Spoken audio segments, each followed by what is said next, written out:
In the First Anglo-Dutch War, Dutch and English battleships, in miles-long formations, unleashed thousands of broadsides in 2 years of ruinous war, before, finally, a fragile peace. In the decade that followed, the English, tired of civil and religious conflicts, invited their exiled king, Charles II, to return and restore his interrupted monarchy. Upon his restoration, Charles took control of a formidable navy, a navy he believed he could again use against the Dutch to regain his power, prestige, and wealth. The greater goal of your endeavor is the seizing of Manhattan, so that the Dutch may no longer exercise that trade which they have wrongfully possessed themselves of. The Dutch leader Johan de Witt soon responded. To attack, conquer, and ruin the English everywhere! Charles will have his war! The short, profitable war Charles wanted was not the war he got. His first brilliant victory at sea brought the French king Louis XIV into the war on the side of the Dutch. The French, under Louis XIV, the strongest power in Western Europe, now come in on the Dutch side and declare war upon Britain. And that means that Charles is back to square one with twice as many enemies as before. Ships from Louis's navy supplemented De Witt's newly commissioned battleships under the command of the Dutch Admiral de Ruyter. De Ruyter had made the crucial decision to adopt the English in-line battle tactics. The English formation. Unified, in line, using their big guns. They turned in unison. The whole fleet. With De Witt's shipbuilding program adding dozens of battleships to the Dutch fleet and training with in-line tactics, the Dutch met the English once again in June of 1666 for an epic battle. These battles are enormous. There's 100 ships on each side. There are thousands of men involved. The battles go on for hours, and in the case of the 4 days, well, you guessed it, 4 days. The Dutch drove the English fleet from the sea. The Dutch celebrated their victory in the 4 days battle, but this victory, just as so many of the earlier English victories at sea, is ephemeral. No sea battle would decisively win a war if the opposing fleet could sail back to a home port, repair, refit, rearm, and sail again.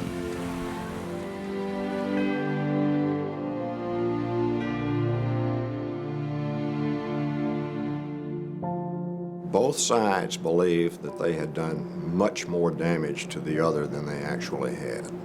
The Dutch were sure that the English had lost a good 20 or 25 ships, and that the English had been fatally weakened. But the English had lost only 10 ships. They quickly repair the ships damaged in the 4 days battle and provision several new large ships that had been previously sidelined for lack of men. The crew of a warship in this period comprises enough sailors to man half of the guns. That's going to be at least 500 men. You'll then have at least 100 soldiers up on the upper deck as Marines. In the main, they'll be using muskets to repel boarders. This is close quarters fighting. To get full crews, the English Navy resorts to a system called impressment, legally sanctioned, where teams of sailors are sent to hijack able-bodied men. Dear Duke, I am mightily troubled all this morning about men that they have pressed these 2 last nights, persons wholly unfit for sea. We need men. They adapt to the life of the sea. I have lived it. It is not so bad. But without press money, it is contrary to all course of law. Are you saying you will not pay them? In war, we have expenses. All are delayed. Pepys, you are the clerk of the Navy. Record it and ensure their press money. It's really very much up to the captain of each individual ship to send out a gang to find as many men as he can. Once they get out there, once they go into a tavern, for example, and try to recruit seamen, they're likely to meet a certain amount of opposition. which means that there will be huge, great battles in the street, perhaps, that not just the sailors themselves, but their wives and girlfriends, even their children, might get into a battle with the press gang as well. Press gangs usually haunted seaports. But during war, with severe shortages, even London would get a visit. Sometimes their indiscriminate kidnapping affected the Navy itself. How about our own men at the Naval Office, pressed by officers of the fleet into the service? Even men on our ordnance ships are pressed while taking powder and cannon shot to the fleet. Let me know when your men are pressed. Thank you, your lordship. It is only that I am troubled by Holmes. In his secret diary, Pepys describes his personal and professional conflicts with Holmes, worrying that Holmes might challenge him to a duel. Last evening, at Lord Batten's, he said in front of several, he thought my wife the fairest to be fair with. He said that with ladies present? No, just among the men. But it vexes me all the same. Do not worry, Pepys. He has gone to the Isle of Wight in 2 days. Can you defend your wife? Or at least keep her locked up until then? I can. I hope. And when the press gangs again act against our common purpose, let me know. I will. I will.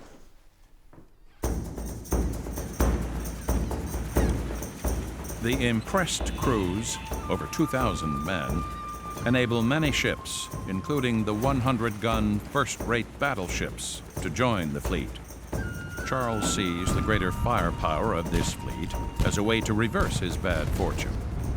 With the expenses of the war mounting, he needs one great final battle to destroy the Dutch fleet. Less than 2 months after the 4 days battle, English and Dutch fleets again sail into the North Sea, both looking for a decisive victory.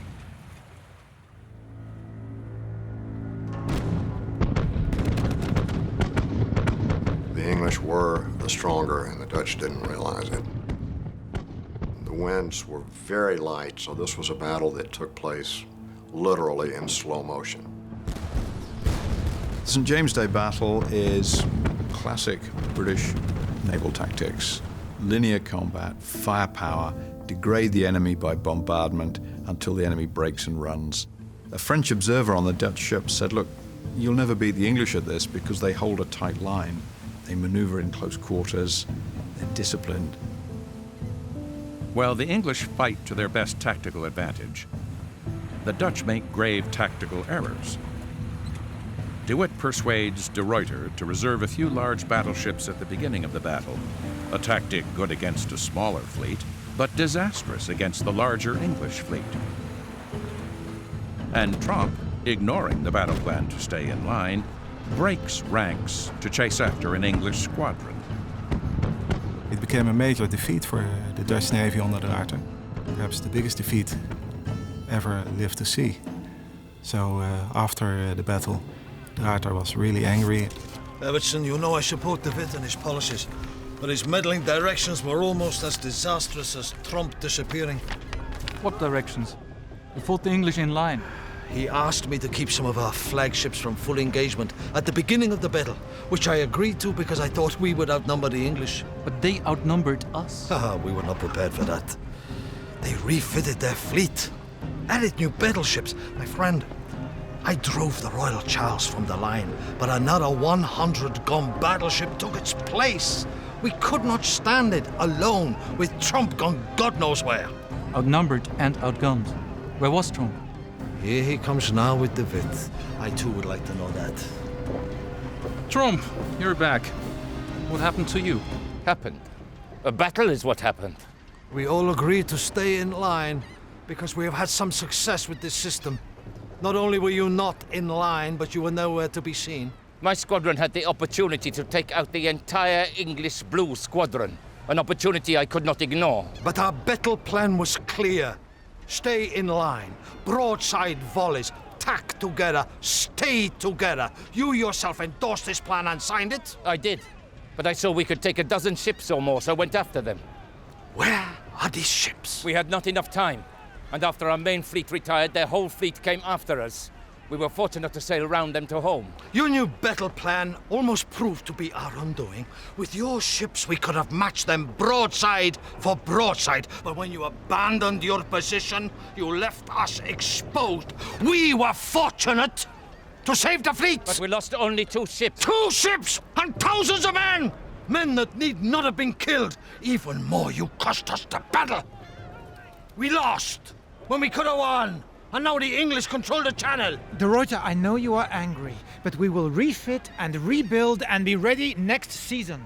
Trump, I want your resignation as soon as possible. But we can work this together. You have it now.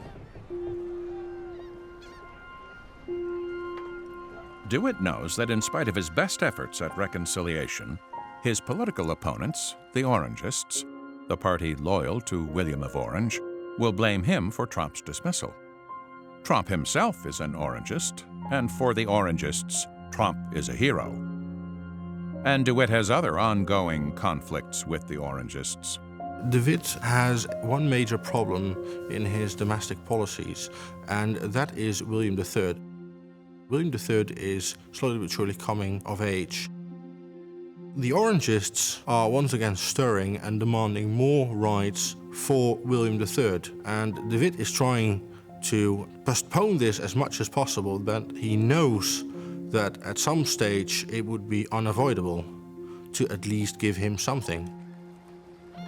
But domestic policies can wait. DeWitt's crisis now is the war with England. After the St. James Day battle, Charles' navy is in command of the sea. It can stop any ship from entering or leaving Dutch ports. And the English look for opportunities to damage Dutch commerce. The English learned from a discontented Dutch captain that there were storehouses at Flyland. The English selected Sir Robert Holmes to destroy the Dutch storehouses. In the anchorage behind, they find a huge fleet of Amsterdam merchant ships, and they burn the lot. It was reckoned to have been £1 million worth of losses to the Dutch economy. Holmes, your raid has destroyed more Dutch ships than all our battles. How many ships burnt? 150, with a few guard frigates. And the town. We found supplies there and took them. Unfortunately, our men began capturing goods from every house and would not return to ship. How could you get them back in order and boarded? With the men in such high spirits, there was only one way. We burned the town. With all possible booty going up in flames, they returned to the ship.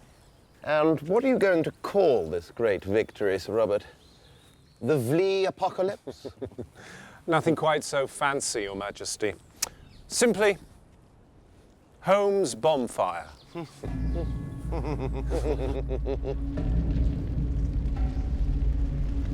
This is Sir Robert Holmes's great triumph, Holmes's bonfire, the English called it. And it's still remembered in Holland as a great disaster. Before DeWitt can respond to Holmes' escalation of the war on land, a disastrous conflagration destroys the heart of London. The Dutch see it as the hand of God punishing an evil people in retribution for Holmes' bonfire. With over 10,000 buildings destroyed and thousands homeless, the Great Fire of London is a catastrophe on a scale far beyond Holmes' bonfire, and for Charles, a financial fiasco. With the Dutch economy in wholesale shambles and the English capital smoldering, Louis XIV sees an opportunity to assert his tenuous claim to territory near the Dutch border. Louis XIV has ambitions to strengthen his frontier to the north by annexing large parts of what's now Belgium, then the Spanish Netherlands. In May 1667, Louis XIV finally invaded the Spanish Netherlands, and this was of the utmost importance to Johan de Witt, because Johan de Witt would want to maintain the Spanish Netherlands as a buffer between the Dutch Republic and France. So although Charles II doesn't do anything to force the Dutch to make peace, this advancing French army undoubtedly does. De Witt soon agrees with Charles to begin negotiations at Breda in the south of Holland. With negotiations underway, Charles plans to exploit the French buildup on the Dutch border as he reviews naval strategy with his brother James, Duke of York. James, what options have we this season? Without more funds, the Navy will not sail. The men are owed 2 years' pay and will not sail again without it. The ships need repair and fitting out, but we have no credit with our suppliers. Perhaps Parliament will vote more funds. They will not. They will only meddle and fuss. They might even hold those funds already voted. But if we hold out in Breda, we will get a payment from the Dutch to end the war. They feel the hot breath of Louis's army on their southern border. The English understood the position Johan de Witt was in. He still had this war at hand with the English when his ally was in fact threatening his position. The English negotiators were actually instructed to delay the negotiations as much as they could to build more pressure on de Witt. We could send some frigates out to raid Dutch merchants in the Channel while protecting our own. But we have little choice but to lay up our big ships in the Medway. It is a small risk. With peace so close, the Dutch will not expend a fortune to put their fleet to sea for another year. Charles II is gambling. With a bit of French help, he's going to be able to pull off acceptable peace terms, but meanwhile, Jan de Witt is doing a bit of gambling of his own. Charles is bankrupt and cannot send his fleet out this season. We will then blockade him and take all his merchant ships. Yes, and more. We will attack their fleet as it lies. But we cannot navigate the Medway. It is treacherous and with tides. We have hired, and I can recommend to you, our English pilots, now in our service with good knowledge of the Medway. Though de Witt recruited English pilots as guides, his admirals must still navigate treacherous shoals upriver for miles. It will be 10 miles before they reach the big English ships protected by the guns of Upnor Castle, the major fort protecting the fleet. But are not their forts and defenses strong? Sheerness is unfinished. If we get to Upnor, we will have destroyed a dozen ships already. But before they get to Upnor, downriver, near Gillingham, the Dutch must breach a formidable barrier spanning the Medway, the Gillingham Chain. In a desperate attempt to protect their unmanned battle fleet, the English have barricaded the river with a thick chain. Supported by 4 platforms, the chain forms an underwater barrier, reinforced by half-sunken ships, cables, and broken timbers. The English fleet is more dangerous at sea than moored in the Medway, and we have many times boldly fought them there. But have we not already begun our negotiations at Breda for a truce and then a treaty? We have. But this raid will be our best plenipotentiary for peace. Charles knows his ships are vulnerable. They have no crews, and their cannons are already in storage ashore. My illness, the fever and the sweating have come back. It may prevent my going. We need you, de Ruyter. Go as far as you can and hand over to my brother Cornelis. He will project our plan wisely and well. Charles soon learns his gamble has failed. The Dutch fleet sails. Charles orders the Duke of Albemarle to command the defense of the Medway. Albemarle deploys guns along the river and moves a few warships to point-blank range at the chain. But the navy that England has depended upon to crush invasions, like the Spanish Armada a century before, still lies immobile and unarmed, while the Dutch fleet, with 10 times the firepower of the Spanish Armada, anchors at the entrance to the Medway. The next day, the Dutch sail into the Medway, easily destroying the weak defenses at Sheerness. But they must still get past the Gillingham chain. At first, the Dutch fleet is dangerously clogged up at the chain. But needing to break through, one ship after another hurls into the chain, but is stopped by the barrier and withering broadsides.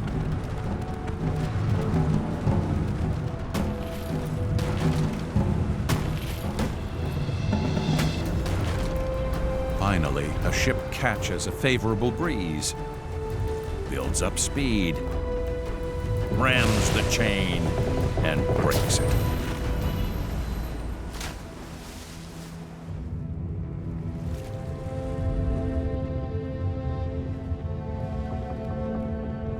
With the chain broken, nothing can stop the Dutch. Within minutes, they set fire to the ships at the chain, the last English crews surrender, and the Dutch capture the virtually undefended Royal Charles. News of its loss causes pandemonium in London. No sooner up, but I hear the sad news confirmed of the Royal Charles, which put me into such a fear that at 2 hours' warning I sent my father and my wife into the country by the coach this day, with about £1,300 in gold in their night bag. Pray God give them good passage. One of the Royal Navy's largest and most prestigious battleships, crucial to victories at Lowestoft and St. James, is now in Dutch hands. That night, without crew or cannon for most of the fleet, Albemarle reinforces Upnor Castle with artillery, which he personally commands. The next day, De Ruyter comes in with men of war and fire ships, packed with flammable oil and stacks of incendiaries. The warships anchor in the gauntlet from hell, engaging the fort and the batteries all day and into the night. The Dutch fire ships are now floating firebombs. Their crews grapple the large English battleships, set them on fire, and leap into lifeboats. On the final day, as Albemarle brings in more heavy guns, the Dutch sail back down the Medway with the Royal Charles. To capture the fleet flagship, to burn 3 other big ships, was a huge naval victory in itself. But even more than a naval victory, I mean, it would have been one thing if they'd lost those ships in open battle. It would have been bad, but at least it wouldn't have been dishonorable. But to lose them, not even properly defended, it was politically catastrophic for the king. The English were really in no position to delay negotiations any further. The political and economic and financial damage that Charles and his regime had sustained was enormous. The Dutch, on the other hand, were happy to conclude a peace treaty that would guarantee their trading rights and then take steps to stop Louis XIV from conquering the whole of the Spanish Netherlands. De Witt wants a quick end to the war. He proposes the 2 most profitable trading areas, Suriname and Pulo Run, remain Dutch. Suriname in South America for sugar production, Pulo Run in the East Indies for valuable spice monopolies. But to ensure fast response, De Witt sweetens the agreement for Charles by ensuring 2 areas remain English: Cape Coast Castle, a center for the slave and ivory trade in Africa, and New York. New York will remain English. Frankly, the Dutch thought they had bigger economic fish to fry. They were much more concerned with the East Indies and with the West Indies than they were with this tiny and relatively unimportant province where they were losing the demographic battle in any event to the English. Charles now controls the eastern seaboard of North America from Carolina to Maine. So one could say that the defeat in 1667 enabled the British to build their empire in America. But implanted 3 years earlier in surrender terms of the Dutch Director General of New Amsterdam, Stuyvesant, was a crucial guarantee: freedom of conscience. The inhabitants of New Amsterdam, now New Yorkers, had secured a freedom of religious expression enjoyed nowhere else in America.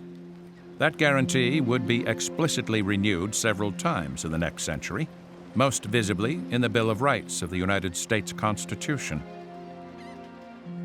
The peace after Breda gave both the Dutch and the English the tranquility they needed to rebuild their economies, but neither could ignore the rampant power of Louis XIV.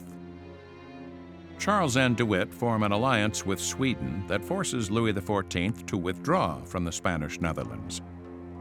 Charles still hated the Dutch, but he wanted to teach Louis XIV a lesson. If Louis wanted to take over the Spanish Netherlands, he needed to partner with Charles. Louis is finally persuaded. The French now want to fight the Dutch. They think the Dutch are becoming a nuisance to them, and it's necessary to annihilate them. Charles thinks that everything has changed. Everything that made him lose the last time is now gone. This time, Charles will have Louis XIV as an ally, using his massive army against the Dutch. After preliminary diplomacy, they negotiate an alliance through Charles' sister, Henrietta. Princess Henrietta, Duchess of Orleans, was in fact the youngest sister of King Charles II, and Princess Henrietta's husband was the younger brother of Louis XIV. So it was younger brother marries younger sister, their first cousins, dynastic marriage. And Princess Henrietta and her husband weren't very happy together, and they tried to give her something of a life, making her a diplomat, and they sent her to England in 1670, to Dover Castle, to meet her brother, who was 14 years older, in order to negotiate a treaty on behalf of Louis XIV. Louis wanted to invade and overtake the Spanish Netherlands, and he wanted the agreement that he would do this by land and that Charles II, who had already fought the Dutch, would do the same by sea. And in return, Louis would give Charles II a lot of much-needed cash, but also there was a secret clause, which was that Charles II had to promise to become Roman Catholic. Charles himself is pretty broad-minded where religion is concerned. Parliament, on the other hand, wants to have a thoroughly intolerant national church which forces everybody to worship in it or get arrested. While Charles disliked Parliament's harsh religious policies, he did not flirt with Catholicism to promote religious toleration. He wanted financial support from Louis XIV, and to get it, he would promise leniency for English Catholics. And he would even promise to become Catholic himself. My dearest Minette, I again thank you for your good counsel. We have come a long way from our treaty with the Dutch and Swedes. You were right to secure your kingdom then. Louis's cold answer was as good as a refusal, but now the league between you and Louis is so durable that nothing in the world shall divide your majesties. And it was you who convinced him of my resolve to declare myself Catholic and to be reconciled to the Church of Rome. Without the aid of the most Christian king, we would not be able to fulfill this design. We must, of course, keep the whole matter an absolute secret. Only those that you trust can even know of our plans for the Dutch. Many understand that a war with Holland would, in all respects, suit with the interests of England. And we can ensure our nephew William that he will be compensated for any of his losses. William will be as glad as ourselves to see De Witt gone. Ah! What comes here? Henrietta took with her her maid of honour, Louise de Keroualle, and the treaty was meant to take 5 days. In fact, they had such a jamboree at Dover Castle, because everybody was there, that the treaty, the time, extended to 14 days. It was a huge party. When the time came to leave, the king and his sister, Princess Henrietta, dreaded saying goodbye, and the princess asked Louise to bring her jewel box to the king. Now, Charles, what would you like from my jewellery box?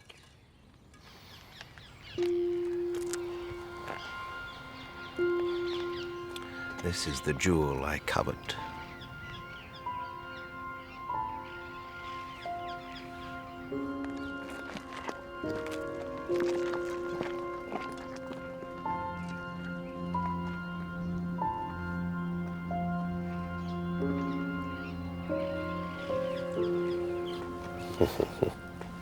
Louise and the princess set off back to France, and Louise was then invited to the English court. And the King of France, Louis XIV, wanted to send her because he wanted to discover if his cousin, Charles II, was really going to become Catholic, and the only way to have a proper spy was a spy in the bedchamber. In the treaty, Charles got what he wanted most from Louis: money. Hundreds of thousands of pounds for the Navy, enough to refit his 60 biggest ships, and an advance payment of £160,000 for declaring himself Catholic at some unspecified future time. It's a rather nice example of Charles II's layers of deviousness, actually. If there's one thing that will blow his credit sky high, it's the announcement that he's going to declare himself a Catholic. I mean, he didn't. But what if Louis XIV decides to reveal it? So the plan is for a surprise attack in which the British attack the Dutch from the sea and the French attack from the land. Also, Charles believes that with this overwhelming victory, he'll be so rich on captured Dutch colonies and Dutch shipping, it'll make him stronger at home. He won't have to ask Parliament for money again. Charles wants independence from Parliament at home, and through his nephew William of Orange, a controlling influence on the Dutch state. What Charles hopes to have happen as a result of the Treaty of Dover is to overturn the Dutch Republic and promote his nephew, William of Orange, to be Stadtholder and Captain General of the Netherlands. As Charles begins his Dutch strategy to replace De Witt, his nephew William III at first is receptive. Your Majesty, dear Uncle Charles, let me know your desires, and I am confident that as long as they are not hostile to the foundations of this republic, I shall be able to obtain them for you, in spite of De Witt, who will be thereby worsted, while I and my friends, in whom His Majesty can place his trust, will be placed at the helm. But during a visit later that year, Charles attempts to persuade William to become Catholic.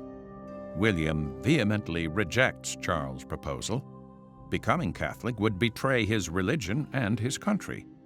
With William so agitated, Charles decides to keep his grand schemes with Louis XIV secret. The problem for the Dutch Republic is that the traditional leaders of the Dutch army were the members of the House of Orange. So building up a land army meant giving political power and military power to his political enemies. So what De Witt hoped to do was to have an incredibly powerful navy and the Triple Alliance, which he thought would keep France contained. So he was completely double-crossed and outmaneuvered by Charles II. De Witt's weak army policy, whatever the motivation, is now his greatest political liability. He can no longer ignore Orangist demands to mobilize an army that William III will now command. He invites William, de Ruyter, and his brother Cornelis into his war cabinet.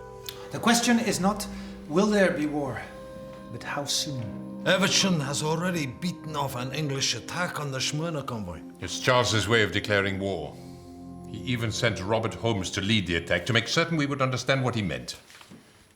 The English declaration will come in the next month. Our ambassadors report rumors of a French treaty.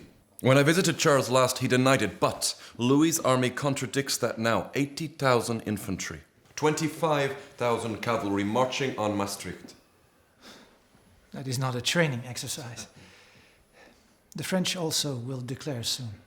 The French outnumber our troops 3-1. When Munster and Cologne invade, our disadvantage will be 4-1. Our only hope is to split their alliance. De Ruyter, take the fleet and attack the English as soon as possible. The French will not engage. If we can sting the English, they will hate their allies. Roche, send ambassadors to Louis and offer land and money. 15 million guilders if need be to stay his attack. William, mobilize as large an army as possible, prepare the sluices, see if we can hold at any fort or line and reinforce it. Louis will not take our first offer. Gentlemen, we must be ready for a bad year.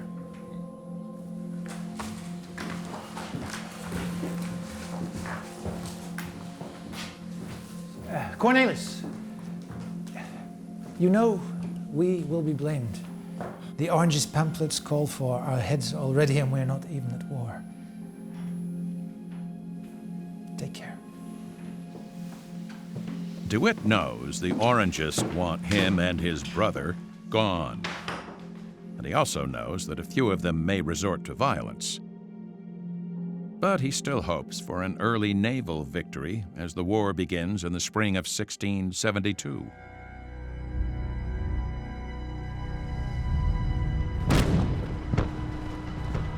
(1672) for the Dutch Republic, what we call the rampjaar, the year of disaster. The country is invaded from the south by France, from the east by the city-states of Münster and Keulen in Germany, and from the west threatened by the combined allied fleet of the English and the French. So the Dutch are literally on their knees. This army is coming in almost unopposed, and even if it was opposed, it was the best, the biggest army in Europe. They're coming in from the south at the same time that the Navy is occupied at sea. The Third Anglo-Dutch War is very different to the previous two.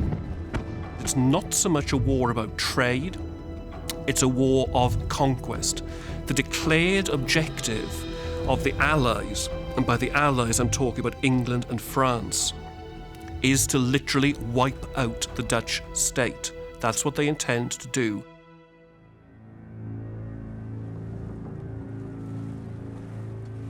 In a desperate attempt to save the Dutch Republic, De Witt has sent his best admiral, De Ruyter, to attack the combined Anglo-French fleet. This fleet, sailing under the command of James, Duke of York, is the most powerful battle fleet yet assembled. At daybreak, near Sole Bay, De Ruyter finds the combined English and French fleet at its most vulnerable, anchored and loading supplies. As the Dutch close in, the French squadron sails south as planned earlier with the Duke of York. De Ruyter now sees his chance for victory. He sends his smallest squadron to block the French and concentrates his larger squadrons on the English, who are now outnumbered.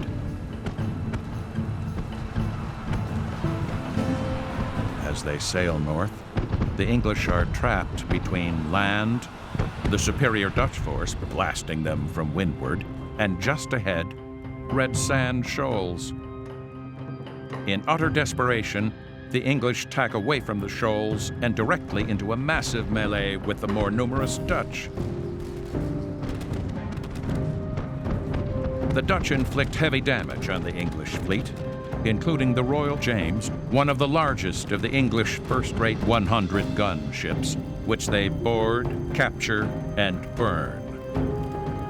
As the larger French fleet sails back toward the battle, De Ruyter collects his fleet and sails into the North Sea with one of his greatest victories. De Ruyter's fleet inflicts so much damage on the English fleet that it eliminates the possibility of an Anglo-French invasion by sea for the rest of the year.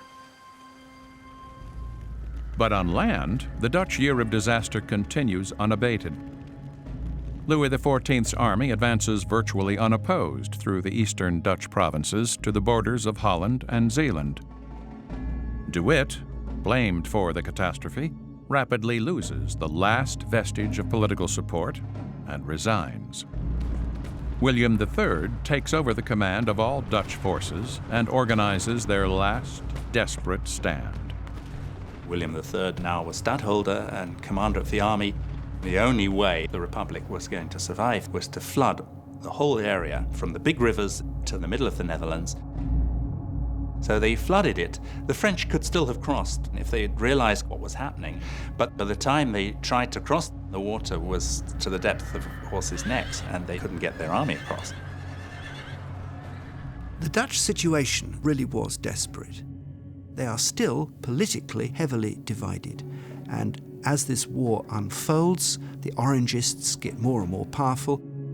And in the middle of the war, De Witt and his brother are thrown out of power, lynched by an Orangist mob, and hideously murdered.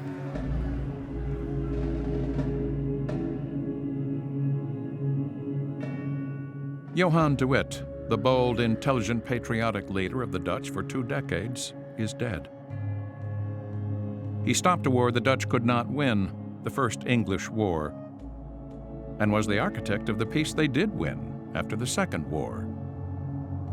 He made the cumbersome Dutch federal system work while preserving their hard-won personal and religious freedoms. It was a horrific death for a national hero at the hands of a mindless mob.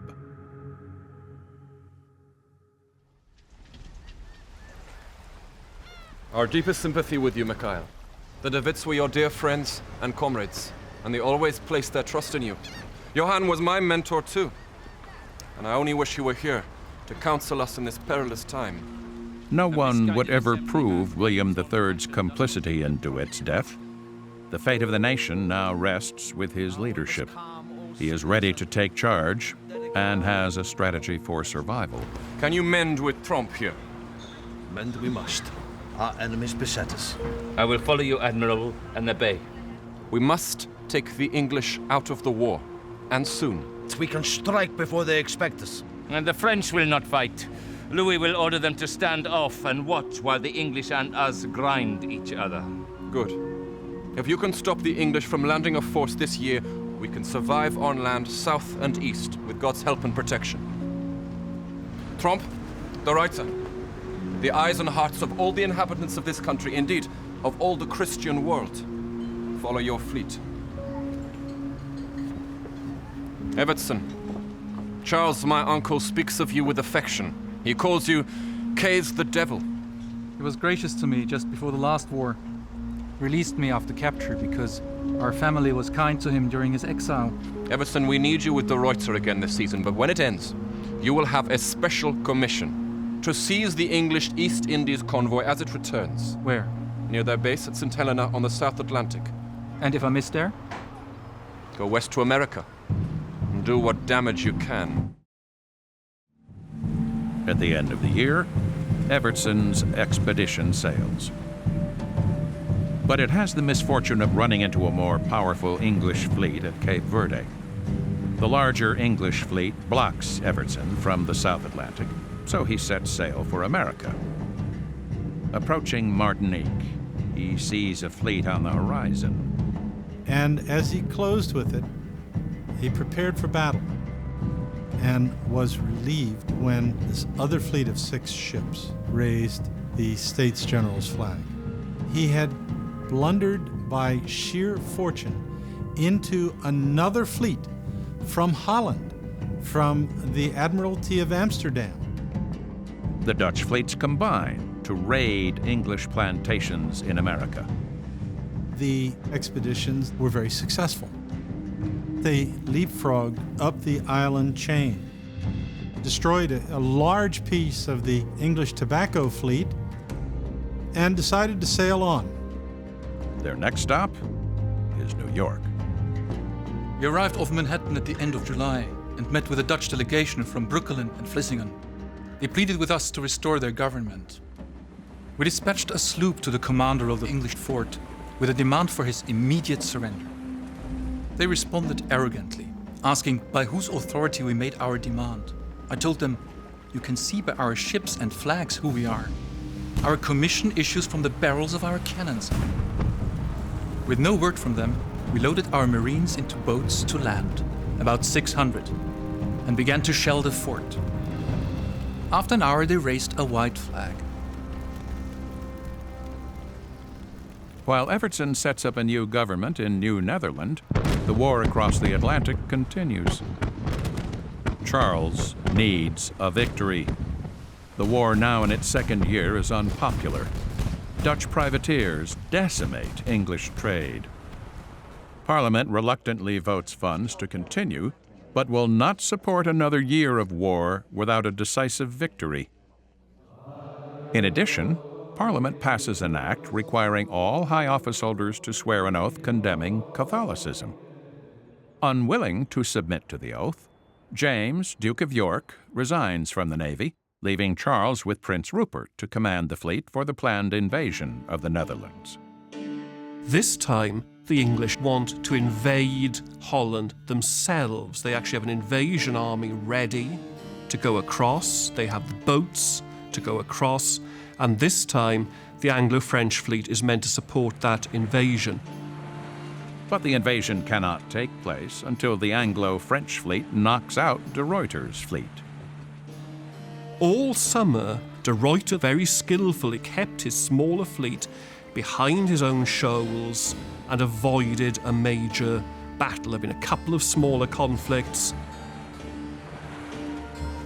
In August, de Ruyter has come out to escort in the returning East India fleet.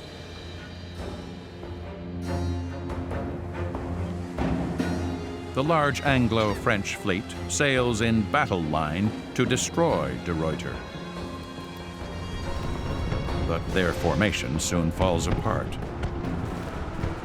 The rear squadron drop back to fight the Dutch admiral of the rear squadron, Tromp. The French do very little all day.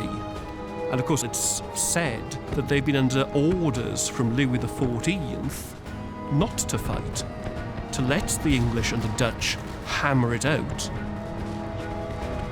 So Prince Rupert's squadron in the centre is left on its own against de Ruyter's squadron.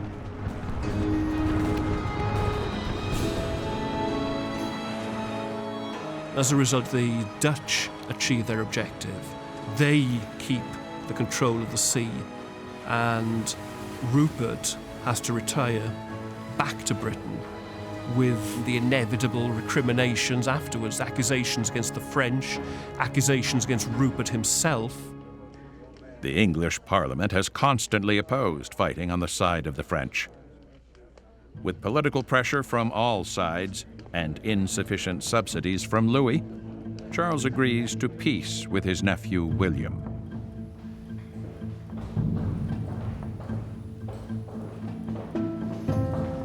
My captains, I applaud you, as do our thankful people.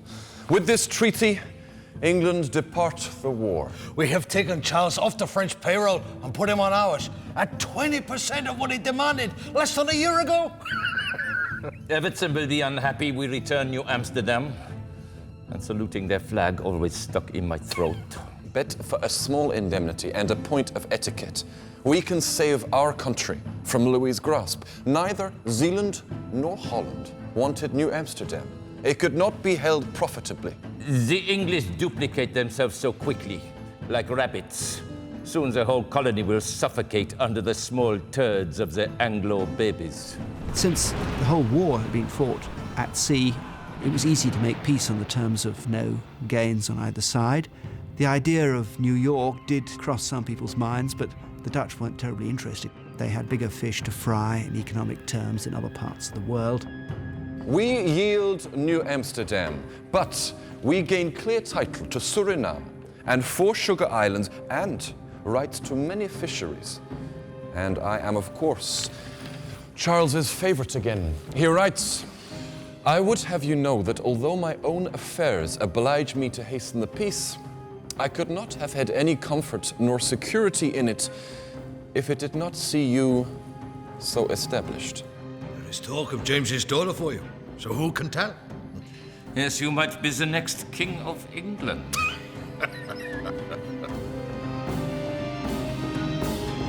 William now has supreme command of both army and navy, as well as the highest civil office in every province. He builds alliances with Spain and Austria and leads large allied armies to lift the French siege of Dutch cities. he wisely lets de Ruyter continue his extraordinary command of the Navy. Winning victory after victory against all odds, de Ruyter assures his place among the great naval commanders in the history of the world. Meanwhile, Charles' attention is drawn to domestic concerns. We'll never know quite how much influence Charles's girlfriends had. One of the most apparently influential was Barbara Villiers, Countess of Castlemaine.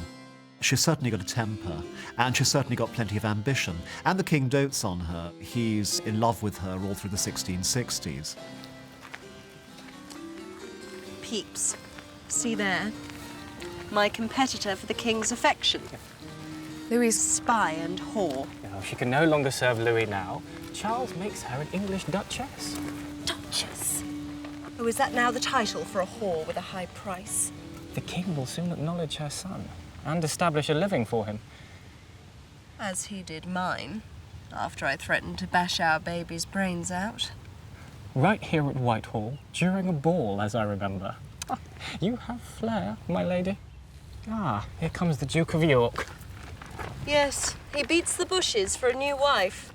It was James, Duke of York, who was the key to William III's future as king. James gave his daughter Mary in marriage to William. And as important, James publicly announced himself Catholic soon after his first wife died. Oh, here also comes Charles and his French whore. I leave you with them. The girlfriend of Charles II, who was really hated by the English and suspected of being massively influential, was the one he had all through the 1670s and until his death, Louise de Keroualle, who he makes Duchess of Portsmouth. James, I have for you the perfect match. Mademoiselle Delboeuf, the daughter of the Duke. How does she compare to the widow of the Duc de Guise? She is the Guise opposite. Young, pretty, smart, without the baggage of a large fortune or a large family. But James still needs a large fortune.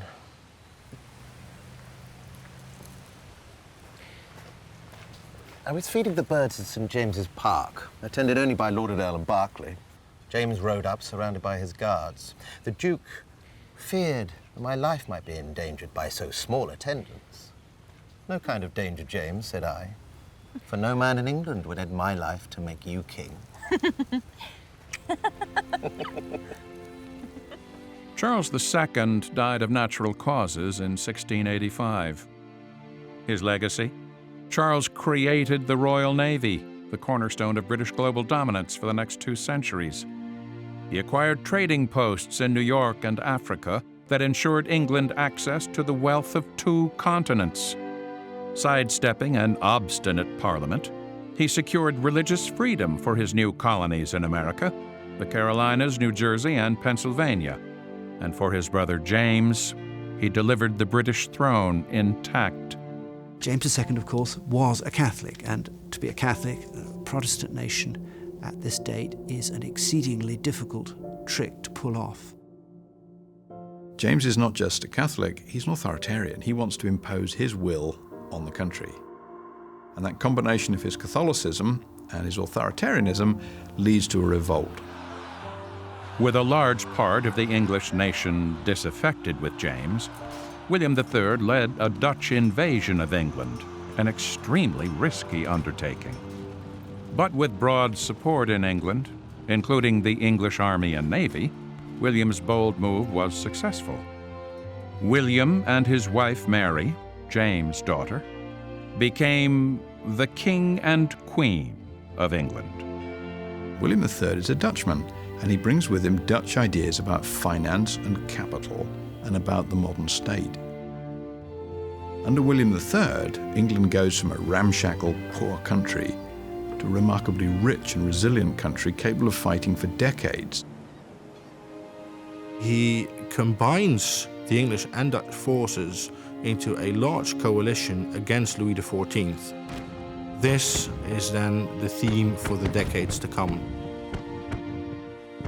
It's William's constitutional state that gives you the great power of the 18th century, which allows the Royal Navy to be wielded effectively by a much richer and more powerful state.